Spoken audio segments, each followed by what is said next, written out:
I'm Charles Danby, and this is Clara. Yes. You do realise we've been married nearly 10 years next Thursday week on Monday.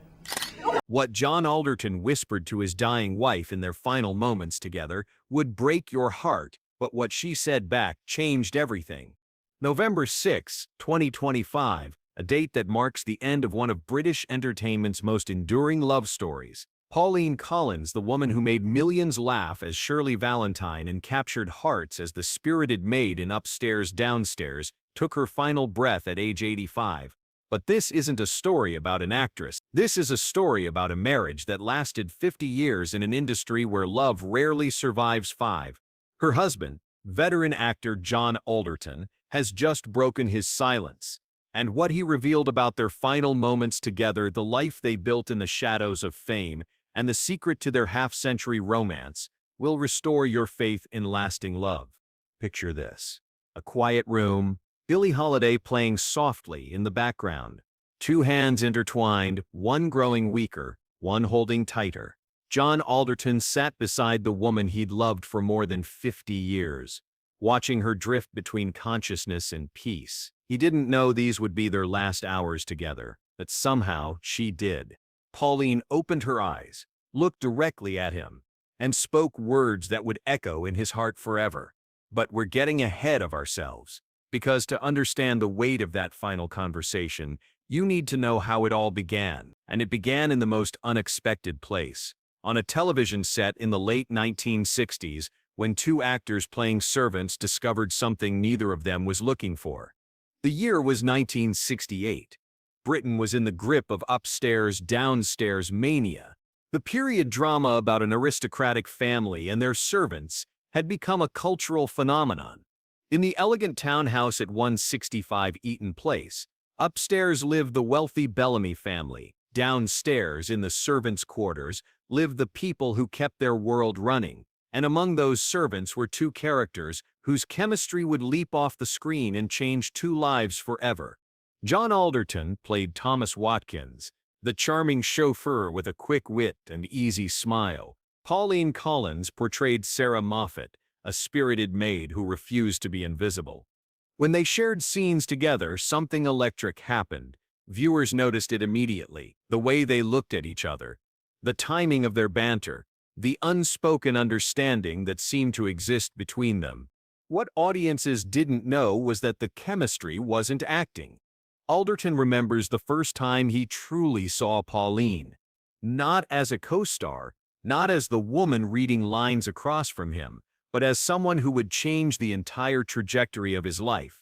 He describes a connection that existed from day one, a rhythm between them that just worked. She was sharp, funny, intensely private, everything he wasn't. And that contrast made her irresistible. But falling in love on a television set comes with complications.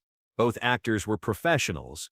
Both understood the danger of mixing work with personal feelings, so they kept it friendly, kept it light, became close friends who happened to have undeniable chemistry every time the cameras rolled.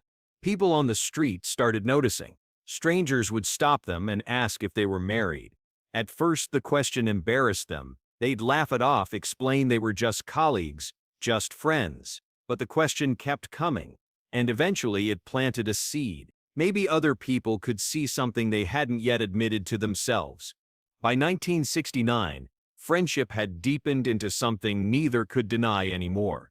They started dating quietly, away from the spotlight, away from the gossip columns that fed on celebrity romances. Theirs wasn't a relationship built for headlines. It was built for Sunday mornings and late-night conversations, and the kind of comfort that doesn't need an audience. 4 years later, in 1973, John Alderton did something that perfectly captured who they were as a couple.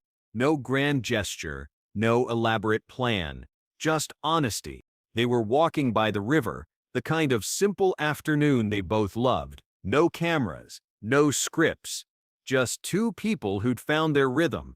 And John turned to Pauline and said something so casual it almost didn't register as a proposal. "Why don't we just do it?" Pauline, ever practical, asked what he meant. "Get married," he said. As simple as that. She didn't gasp, didn't cry, didn't need rose petals or a ring box or a rehearsed speech. She just nodded. That was it. That was them. Two people who understood that real love doesn't need performance, it just needs truth. They married in 1973, and what followed was a partnership that would become as beloved as their on-screen work, because John and Pauline didn't just play characters who cared for each other. They built a real life around those same values: loyalty, laughter, showing up, the unglamorous work of loving someone through decades. After Upstairs, Downstairs ended, the network saw an opportunity. The chemistry between Thomas and Sarah had been too good to waste.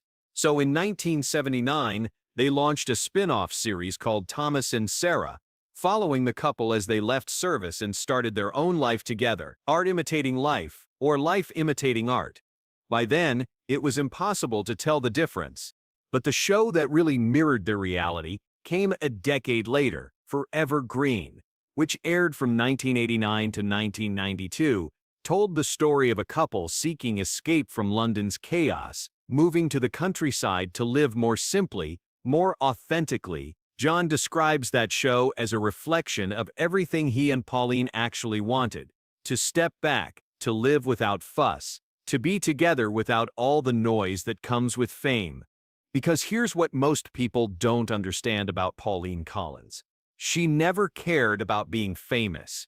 She cared about truth, about people, about the work itself, the red carpets, the premieres, the celebrity circuit that so many actors chase. All of that meant nothing to her. What mattered was coming home. What mattered was family. They raised 3 children together: Nicholas, Kate, Richard, plus Louise, Pauline's daughter from a previous relationship. 4 kids growing up with 2 parents who somehow managed to balance demanding careers with actually being present. And according to John, Pauline was an extraordinary mother, not the kind who hired help and showed up for photo opportunities. The kind who finished a long day of filming, came home, cooked dinner, and asked everyone about their day, every single night. She was tireless. She was present. She made people feel seen.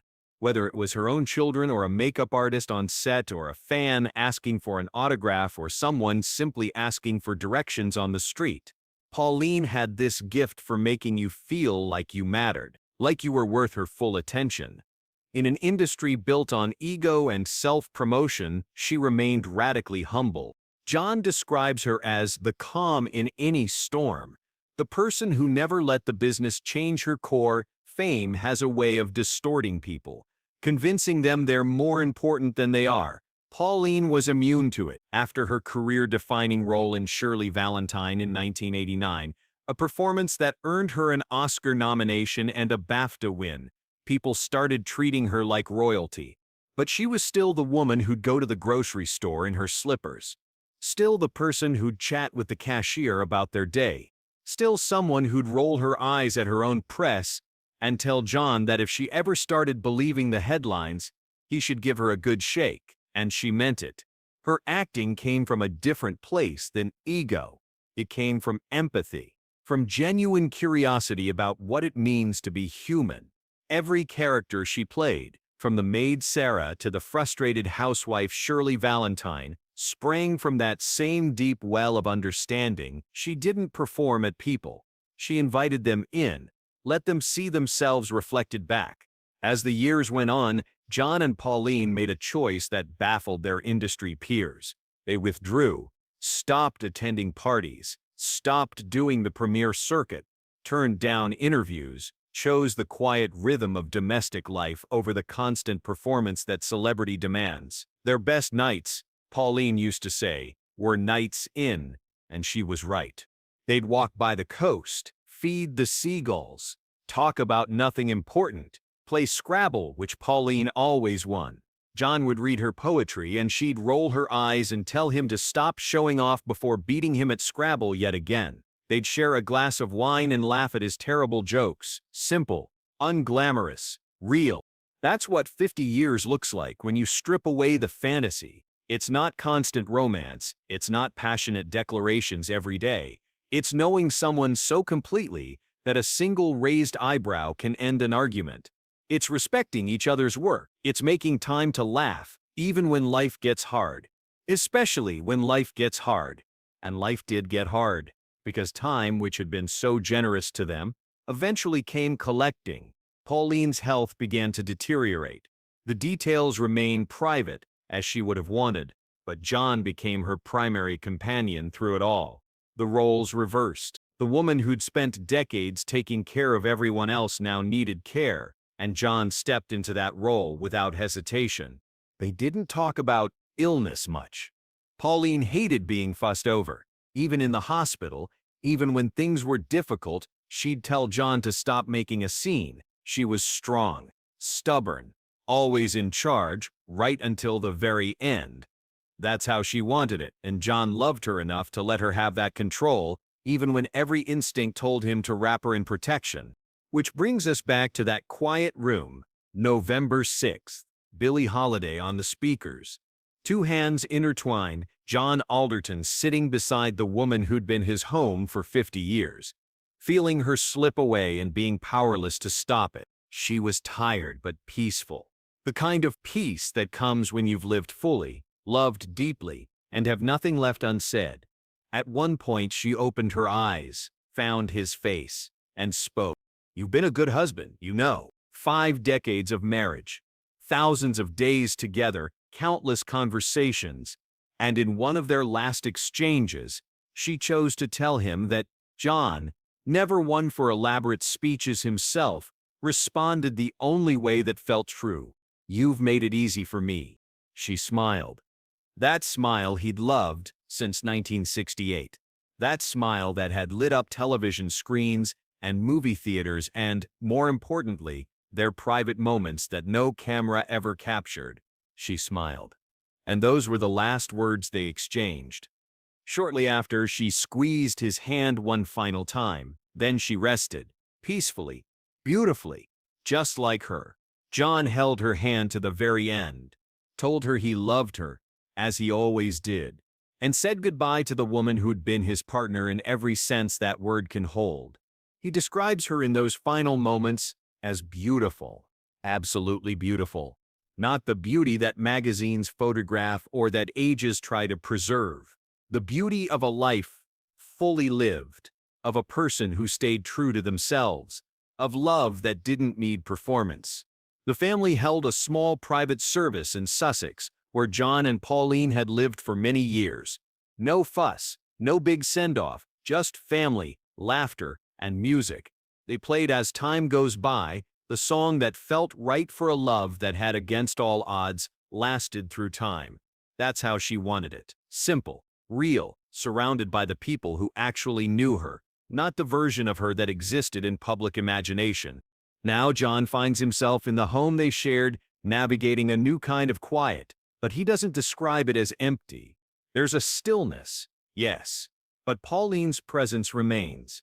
He talks to her all the time, tells her what the kids are up to, what's growing in the garden, the small details of daily life that they used to share over dinner. He thinks she'd like that. The continuation of their conversation, even though only one voice remains. He keeps a framed photograph nearby, the two of them on a windswept Cornish beach, both smiling, both utterly themselves. That's how he'll always remember her, he says. Laughing, free, unguarded in the way she only was with him. When asked what made their marriage last 50 years when so many others fail, especially in the brutal spotlight of fame, John's answer is refreshingly simple: mutual respect, laughter, the willingness to be imperfect together. They grew up together, really. They weren't perfect people. They argued. They had bad days. But they loved each other deeply. They respected each other's work. And they never stopped making time to laugh. Even when they argued, it never lasted long. Pauline had this one raised eyebrow that meant, "Don't push your luck." And that was the end of it. No dramatic fights, no keeping score. Just two people who understood that being right matters less than being together.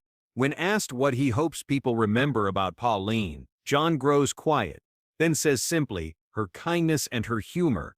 She had such light in her. She could walk into a room and change the atmosphere without even trying, and her courage.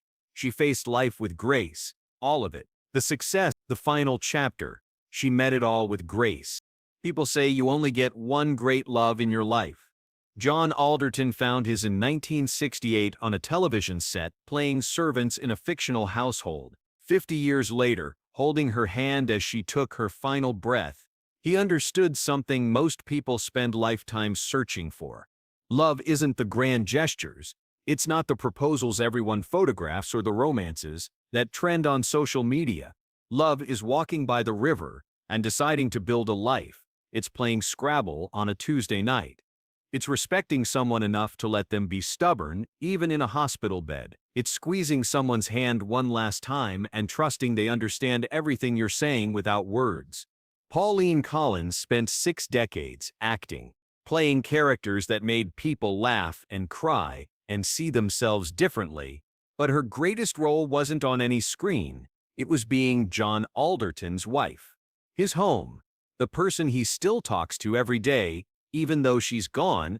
And in their final moments together, when she told him he'd been a good husband, what she was really saying was this: we did it right. 50 years. Through fame and obscurity, through raising children and building careers, through arguments and laughter and the 1,000 small moments that make a life, we did it right. That's what John Alderton whispered to his dying wife. That she'd made it easy for him. That loving her had been the simplest, truest thing he'd ever done. And what she said back with that final smile was everything.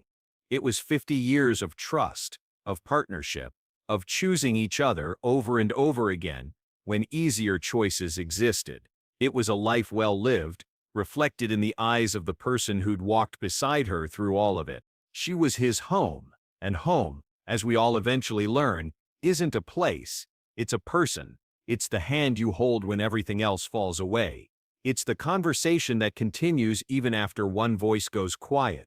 John Alderton sits in their house in Sussex now, surrounded by memories and photographs and the garden they tended together. The stillness isn't empty, it's full of 50 years, full of laughter and Scrabble games and walks by the coast, full of a love that started on a television set and lasted until the very end. Pauline may be gone, but the love story she built with John Alderton remains. A testament to what's possible when two people choose honesty over performance, when they choose laughter over pride, when they choose to make each other home. That's the real story. Not the fame, not the awards, not the television shows that made them household names. The real story is two people who fell in love playing servants and spent 50 years serving each other, with respect, with humor, with grace. And in the end, isn't that what we're all searching for? Someone whose hand we want to hold. Someone we want to talk to about the garden. Someone who makes being good feel easy. Someone who after 50 years still takes our breath away. John Alderton found that person. And on November 6th, he held her hand one last time and watched her rest. Peaceful, beautiful, just like her. That's love. The real kind. The kind that lasts.